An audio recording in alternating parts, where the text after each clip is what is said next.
Y'all are really gonna make me do this video about ankle mobility and make me look like the squat you guy. All right, here we go. So ankle mobility in the squat. So personally, and I have no scientific evidence or numbers to actually back this up, this is just what I've seen.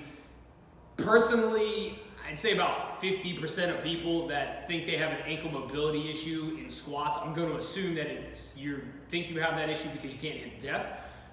About 50% of people probably don't have an ankle mobility issue, you just don't know how to squat. So you can try the stuff that I'm going to show you. It might not help because, like I said, you might not have an actual ankle mobility issue, you just might not know how to properly execute the squat to hit proper depth. That being said, if you do have an ankle mobility issue, you can work on these and it's going to help you out. So, real easy test that you can do, okay? It's a half kneeling test.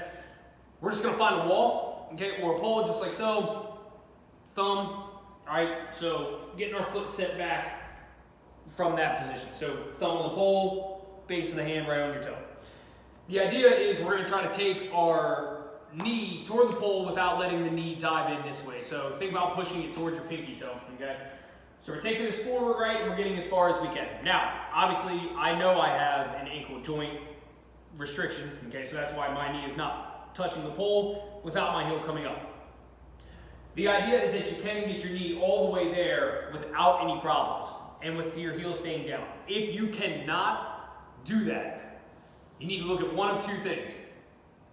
Where are you feeling pressure? So for me, I feel it in the front of this joint here, which means I need to spend time actually getting this joint to mobilize. For some people, you're going to feel this as a stretch through the calf, and then that means that we really need to loosen the calf up a little bit because that's going to be your limiting factor.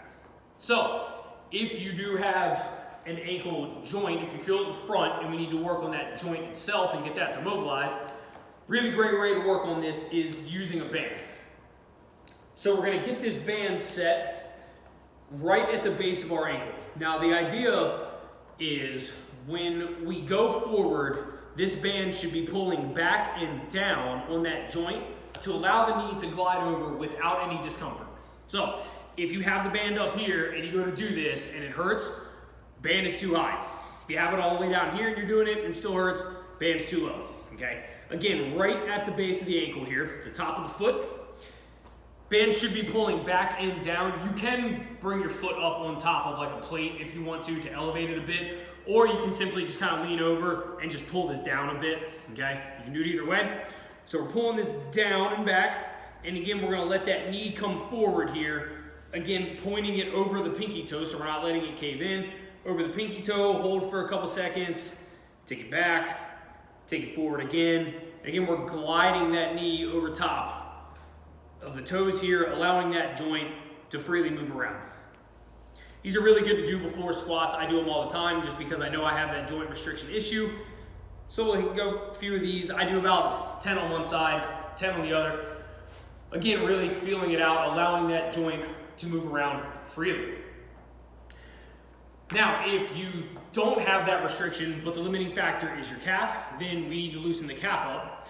So again, easy way to do it, get into that half kneeling position, and we're gonna think about taking our chest over top of our knee, pushing that knee forward here, keeping that heel down, and we're really gonna stretch the calf, primarily the soleus muscle here, and we're really stretching it, okay? You can put yourself up on a box and pull down a little bit more if you want to, but for most people, this is gonna be enough to just be able to get in, stretch everything out, and allow for a little bit more ankle mobility in the squat.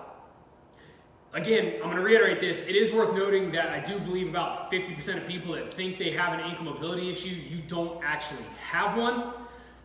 You just need to properly learn how to squat and execute the movement. That being said, if you do think that you have ankle mobility issues, feel free to try these out. Let me know how they go.